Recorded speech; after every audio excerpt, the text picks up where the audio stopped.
கர்த்தர் சிலரை பலப்படுத்துகிறார். உன் ஜெபம் உடனே கேட்கப்பட்டுச்சுன்னா கர்த்தர் உன் விசுவாசத்தை கனப்படுத்துகிறார். உன் ஜெபம் லேட்டாக கேட்டுச்சுன்னா கர்த்தர் உன்னை சோதனையில் பரீட்சை பார்க்கிறார். அல்லையா சொல்லுங்களேன். உன் ஜெபம் கேட்கவே படலன்னா கர்த்தர் இதை விட பெஸ்ட்டாக ஏதோ வச்சிருக்கிறான்னு அர்த்தம். அல்லையா சொல்லுங்களேன். உடனே நடந்துடாது.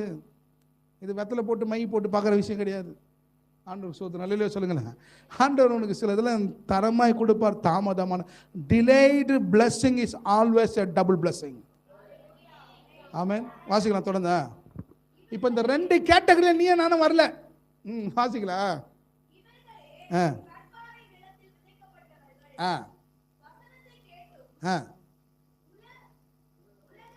நாலாவது ஆள் நல்ல நேரத்தில் போயிடுச்சுன்னு போயிட்டான்.